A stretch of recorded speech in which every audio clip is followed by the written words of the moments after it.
तुम्हारे इन महंगे इटालियन कपड़ों पर ये किसके गंदे झोपड़े की मिट्टी लगी है? व्हाट?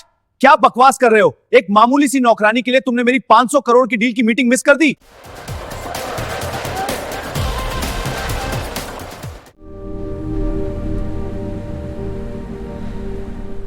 भाई रोहन, क्या बात है? क्या शानदार पार्टी थी कल रात की, मजा ही आ गया। लेकिन तू इतना खोया खोया क्यों लग रहा है यार? तेरा ध्यान कहाँ है? पिछले कुछ दिनों से तू बस यहाँ वहां खाली नजरों से घूरता रहता है। तेरे पास क्या नहीं है भाई? कृष्णा पैलेस जैसा करोड़ों का घर, दुनिया की सबसे महंगी लग्जरी गाड़ियां, जो चाहे एक इशारे पर खरीद सकता है। बोल तो सही, तेरा बाप विक्रम मेहरा इस शहर का सबसे अमीर आदमी है। उदासी नहीं है कबीर, और ना ही मुझे किसी नई कार की जरूरत है। बस कभी कभी लगता है कि यह सब कुछ कितना खोखला और झूठा है। मुझे अंदर से कुछ भी महसूस नहीं होता। एक अजीब सा खालीपन है। ऐसा लगता है जैसे मैं अंदर से बिल्कुल खाली हूं। मुझे यह समझ नहीं आता कि इस अंधे पैसे का, इन इटालियन संगमरमर की सीढ़ियों और इन कांच की महंगी दीवारों का आखिर फायदा ही क्या है, जब इंसान के दिल में चौबीसों घंटे एक अजीब सी बेचैनी रहती हो। खालीपन? भाई तू पागल हो गया है क्या? तेरे पिताजी मिस्टर विक्रम मेहरा इस शहर के सबसे बड़े और रसूखदार बिजनेसमैन है। तू उनका इकलौता वारिस है। बचपन से लेकर आज तक तूने जो चीज मुंह से मांगी है वो बिना मांगे तेरे कदमों में रख दी गई है। या खालीपन और बेचैनी जैसी बातें उन गरीबों को शोभा देती हैं जिनके पेट खाली आते हैं। तू ज्यादा मत सोच, चल अंदर चलते हैं, उस नए होम थिएटर सिस्टम पर कोई फिल्म देखते हैं। तुम लोग नहीं समझोगे कबीर।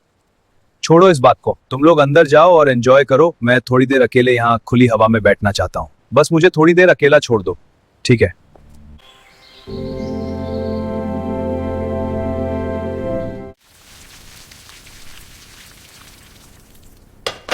अरे गौरी, तू रोज इतनी जल्दी में क्यों रहती है री?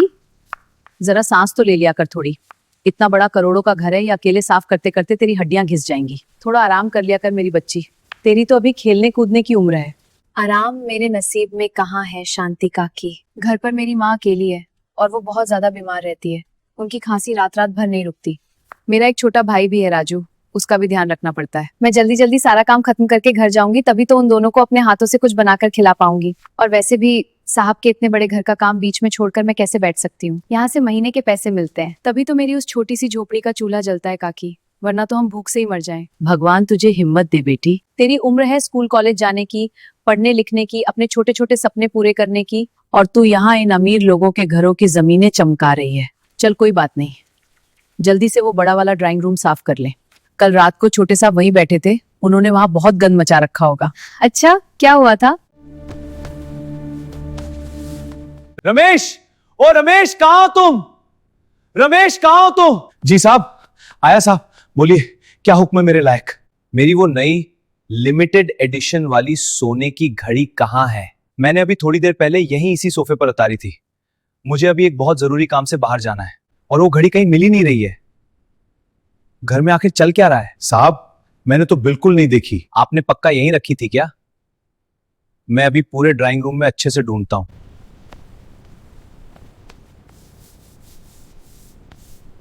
साहब, यहां तो कहीं भी नहीं है आपकी घड़ी। मुझे तो पक्का यकीन है कि घर के किसी नौकर ने अपना हाथ साफ कर दिया है। बकवास बंद करो रमेश।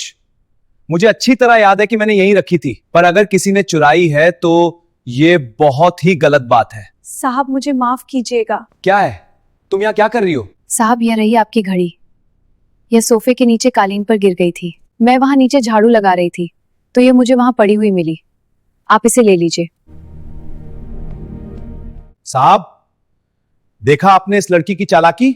मुझे तो पक्का शक है कि इसी ने वो घड़ी चुराने की कोशिश की होगी। चुप रहो रमेश, अपनी बकवास बंद करो।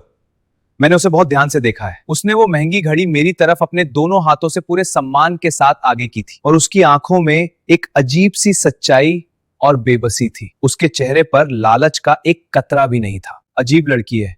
लाखों की घड़ी थी, अगर वो चाहती तो आराम से अपनी जेब में डालकर चुरा सकती थी और इस घर में किसी को भनक तक नहीं लगती, पर उसने पूरी ईमानदारी से वापस कर दी।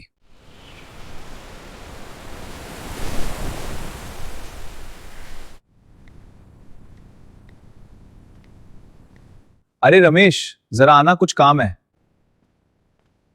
जी सर, आपने बुलाया था? रमेश, जरा एक बात बताओ, वो लड़की, वो जो पतली सी है गौरी, वो आज दिखाई नहीं दे रही। अरे साहब, आप उस मामूली सी नौकरानी के बारे में क्यों पूछ रहे हैं? आज उसको काम पर ना आए हुए पूरे 3 दिन हो गए हैं। पहले दिन तो मुझे लगा शायद घर में कोई जरूरी काम होगा, दूसरे दिन भी नहीं आई, आज तीसरा दिन है। मैं तो कहता हूं साहब, आजकल के यह गरीब लोग भरोसे के लायक बिल्कुल नहीं होते। थोड़ा पैसा एडवांस में ले लेते हैं और फिर बिना बताए रातों रात काम छोड़कर भाग जाते हैं। बिना बताए? क्या उसने किसी को कोई मैसेज या फोन नहीं किया? शांतिबाई से कुछ कहा उसने? कुछ नहीं कहा साहब। मैं तो कहता हूं अगर वो वापस हाथ जोड़कर आए भी तो साहब ऐसी लड़की को वापस काम पर बिल्कुल मत रखना। आप इनकी फिक्र बिल्कुल मत कीजिए, मैं कल ही सुबह सुबह कोई नई और अच्छी काम वाली ढूंढ लाऊंगा। रमेश, मुझे उसकी छुट्टी लेने की असली वजह जाननी है। तुम्हारे पास घर का एड्रेस पता तो होगा ना उसका? धारावी की तरफ कहीं उसका कच्चा झोपड़ा है। पूरा पता तो मुझे भी ठीक से नहीं मालूम, पर साहब आपको क्या करना है उसके एड्रेस का? आप इतने बड़े आदमी होकर क्यों इतना परेशान हो रहे हैं एक छोटी सी काम वाली के लिए? तुम्हें उससे क्या रमेश? मैंने जो पूछा है उसका जवाब दो। धारावी में किस तरफ? साहब शायद काला कुआं वाले इलाके के आसपास। पर साहब मेरी बात मानिए, वो जगह आप जैसे बड़े लोगों के जाने के लायक बिल्कुल नहीं है। वहां भयंकर भीड़, कीचड़, कचरों का ढेर और बहुत बदबू होती है। आप प्लीज वहां जाने का ख्याल अपने दिमाग से निकाल दीजिए। तुम अपना काम करो रमेश। मैं उसके बारे में इसलिए सोच रहा था क्योंकि वो लड़की कभी छुट्टी नहीं लेती थी, वो कभी काम से जी नहीं चुराती थी और ना ही कोई बहाना बनाती थी। फिर अचानक ऐसे बिना बताए गायब क्यों हो गई? मुझे बस ये जानना है। जी सर, मैं अभी देखता हूं।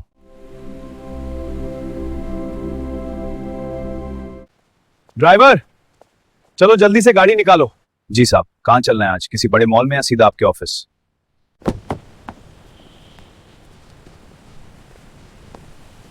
धारावी चलना है, काला कुआं वाले इलाके की तरफ मोड़ लो। धाराई? साहब आप मजाक तो नहीं कर रहे? वो तो बहुत बड़ा स्लम एरिया है, वहां हमारी इतनी बड़ी और महंगी इंपोर्टेड गाड़ी अंदर जा ही नहीं पाएगी। रास्ते बहुत छोटे, संकरे और खराब हैं।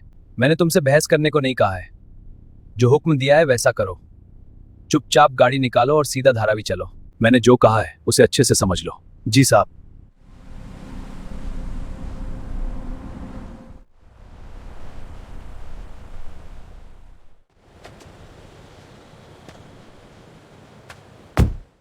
साहब इससे आगे हमारी गाड़ी नहीं जा सकती, रास्ता बहुत ही ज्यादा तंग है। हम वापस चलते हैं साहब। आप चाहे तो मैं खुद पैदल अंदर जाकर उस लड़की को ढूंढ लाता हूं। नहीं, मैं खुद जाऊंगा, तुम यही गाड़ी में इंतजार करो। मैं खुद जाकर देखता हूं कि कहां है उसका घर।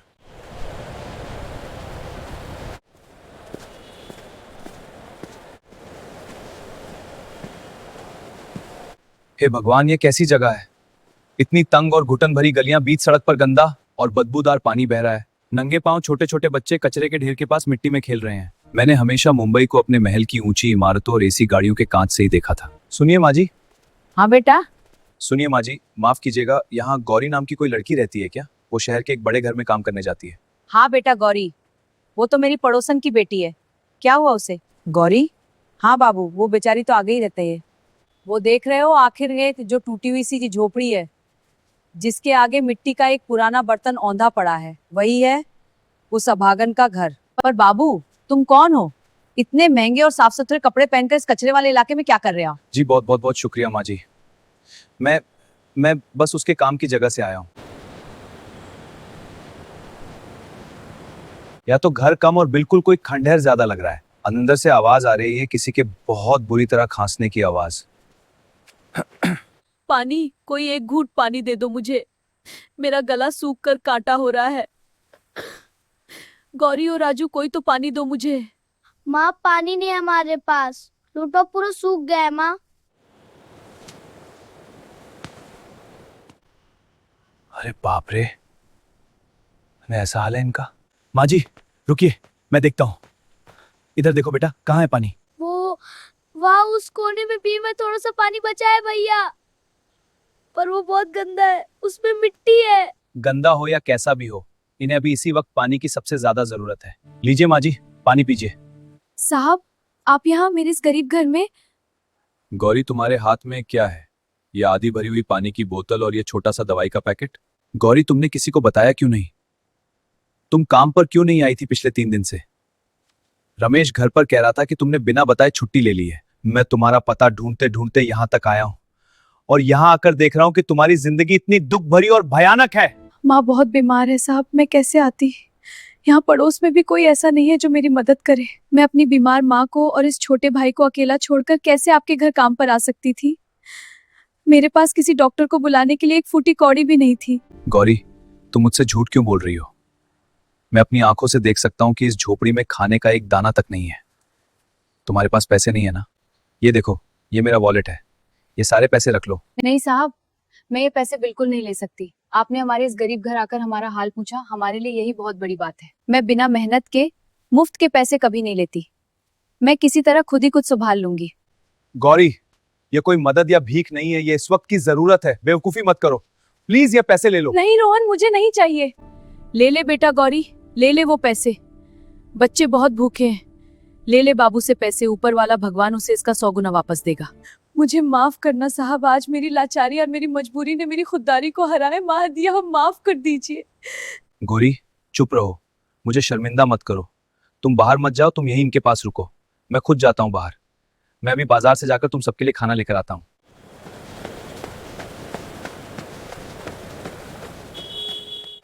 अरे बाप रे, बाबूजी आप कौन है? ऐसे महंगे कपड़े और ऐसी चमचमाती विदेशी घड़ी तो इस पूरे स्लम में किसी ने आज तक सपने में नहीं पहनी होगी।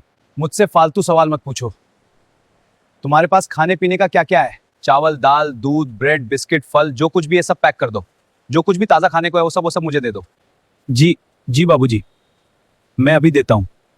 लीजिए साहब, मैंने सब इसमें डाल दिया है। गोरी, ये लो, इसमें चावल, दाल, ताजा दूध, ब्रेड और कुछ फल हैं। राजू इधर आओ बेटा, ये लो तुम्हारे लिए मैं बिस्किट और ब्रेड लाया हूँ। सच में भैया? हाँ राजू, तुम्हारे लिए ही है। आप तो बिल्कुल किसी फरिश्ते जैसे लग रहे हो। दीदी देखो भैया कितना सारा कुछ लाया हमारे लिए। आपने हमारे लिए इतनी तकलीफ क्यों की साहब? मैं क्या कहूँ आपसे में। मेरे पास आपका शुक्रिया अदा करने के लिए शब्द ही नहीं है। शब्दों की कोई जरूरत नहीं है नैना, तुम बस जल्दी से चूल्हा जलाओ और कुछ खाना बनाओ। राजू बहुत भूखा है। आज मुझे पहली बार समझ आ रहा है कि जिंदगी में असली खुशी और सुकून क्या होता है। या थोड़ी सी गरम खिचड़ी खा लो माँ, तुम्हारे इस कमजोर शरीर में थोड़ी सी ताकत आ जाएगी। बेटी, पहले उस साहब को खिला दे जिसने आज हम पर इतना बड़ा एहसान किया है, फिर तू राजू को दे दे, मैं बाद में खा लूंगी। नहीं माँ जी, मुझे बिल्कुल भूख नहीं है, आप दोनों पहले खाइए। राजू आराम से खाना बेटा, आहिस्ता आहिस्ता।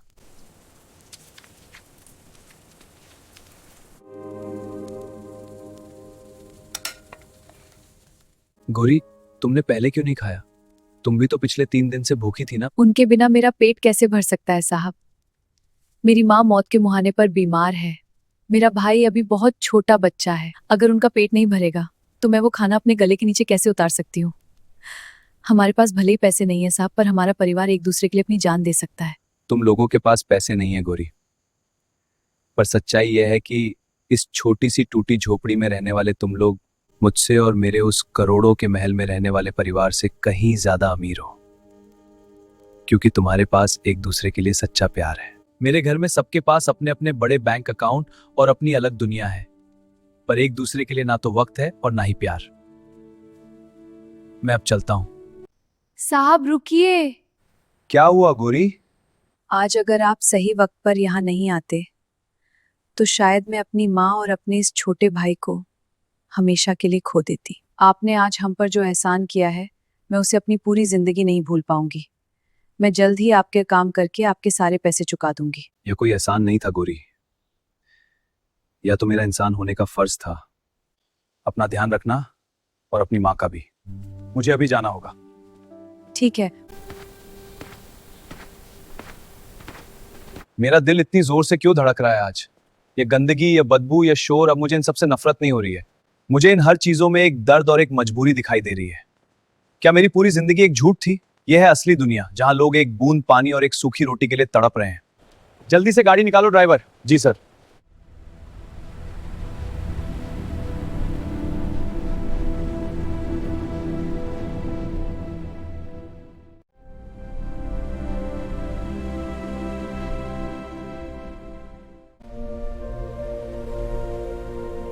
रोहन, ये क्या हाल बना रखा है तुमने अपना? तुम कहां से आ रहे हो? तुम्हारे इन महंगे इटालियन कपड़ों पर ये किसके गंदे झोपड़े की मिट्टी लगी है? तुम्हें पता भी है आज दोपहर को हमारी एक बहुत ही इंपॉर्टेंट 500 करोड़ की बोर्ड मीटिंग थी और तुम वहां से गायब थे। डैड, मैं धारावी गया था। हमारे घर में जो नैना काम करती है उसकी मां मरने की हालत में थी और उसका छोटा भाई भूख से मर रहा था। मैं बोर्ड मीटिंग के बारे में भूल गया था। व्हाट? क्या बकवास कर रहे हो? एक मामूली सी नौकरानी के लिए तुमने मेरी 500 करोड़ की डील की मीटिंग मिस कर दी। तुम्हारा दिमाग खराब हो गया विराज। दुनिया के सारे गरीबों की ठेकेदारी क्या तुमने ले रखी है? उनका नसीब उनके पास, हमारा पैसा हमारे पास। तुम इन छोटी बातों में पढ़कर अपना और मेरा स्टेटस मत गिराओ। स्टेटस? डैड, आज मैंने अपनी आंखों से देखा है कि असली गरीबी क्या होती है। हमारे ये 500 करोड़ क्या काम के पी? अगर हम किसी मरते हुए इंसान को एक घूंट पानी तक ना पिला सके, ये महल, ये लग्जरी, मुझे अब इन सबसे घुटान होने लगी है। डैड, तुम आज बहुत थके हुए हो और बिना बात के जज्बाती हो रहे हो। चुपचाप अपने कमरे में जाओ और आराम करो। आगे से मुझे ऐसी बेवकूफी दोबारा नहीं देखनी है। कैसा है यह कमरा? महंगे फर्नीचर, बड़ी टीवी स्क्रीन, मखमल का नर्म बिस्तर। लेकिन आज यह सब मुझे एक भारी बोझ लग रहा है। मुझे यहां नींद नहीं आएगी। मुझे बस नैना, उसकी बूढ़ी माँ और राजू का वो डरा हुआ चेहरा याद आ रहा है। नैना की माँ की हालत बहुत खराब है। अगर उनका सही इलाज नहीं हुआ तो वो नहीं, मैं ऐसा बिल्कुल नहीं होने दे सकता। मुझे अभी कुछ करना होगा।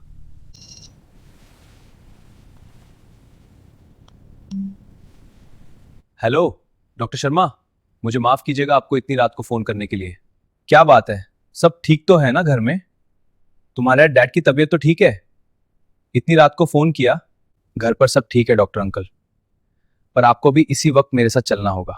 कहाँ आना है? कौन से बड़े हॉस्पिटल में? हॉस्पिटल नहीं, मैं आपको आपकी गाड़ी से पिक करने आ रहा हूं। हम धारावी जा रहे हैं। धारावी? रोहन, तुम पागल हो गए हो? रात के 11 बज रहे हैं। डॉक्टर अंकल, आपने कसम खाई थी हर हाल में मरीजों की जान बचाने की। प्लीज मुझे मना मत कीजिएगा।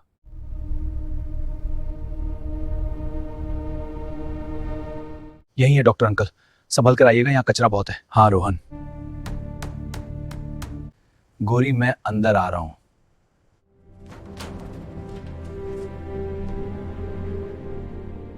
साहब, आप इतनी रात को? अम्मा की सांस फूल रही है साहब, माँ कुछ बोल नहीं रही है। मुझे बहुत डर लग रहा है। घबराओ मत नैना। देखो, मैं डॉक्टर शर्मा को लाया हूं। ये हमारे फैमिली डॉक्टर हैं। ये तुम्हारी मां का पूरा इलाज करेंगे।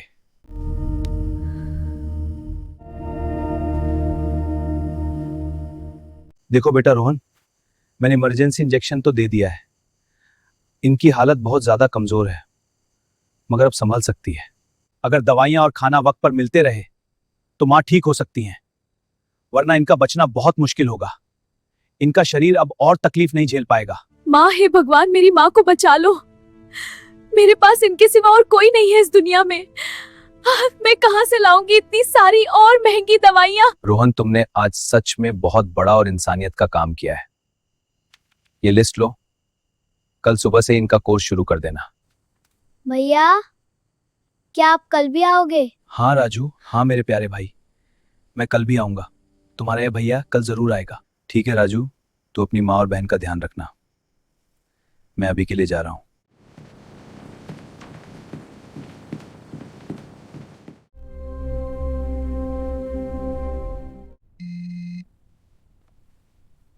हेलो साहब, माँ बेहोश हो गई है, खून की उल्टी हो रही है, प्लीज जल्दी आइए।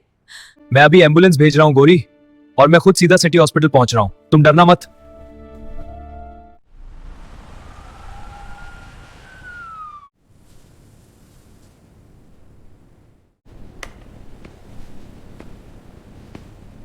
रोहन, हमने पूरी कोशिश की, लेकिन अब ज्यादा समय नहीं बचा। वो आखिरी बार तुमसे मिलना चाहती है।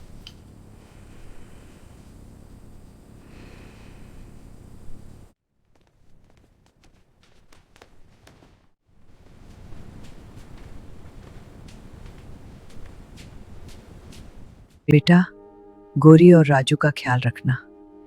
इन्हें इस दुनिया में अकेला मत छोड़ना। मैं आपसे वादा करता हूं, आज से ये मेरी जिम्मेदारी है। आप चिंता मत करो, मैं हूं, मैं इनका ख्याल रखूंगा।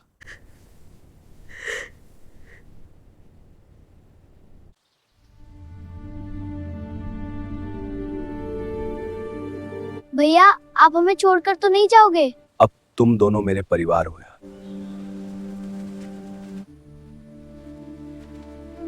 अंदर बैठो, हम जा रहे हैं।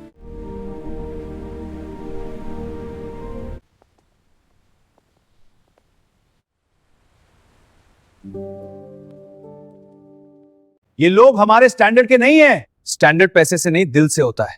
अगर ये यहां नहीं रहेंगे तो मैं भी नहीं रहूंगा। ठीक है बेटा, मुझे तुम्हारी जिद के आगे झुकना ही पड़ेगा। ये दोनों यहां पर रह सकते हैं।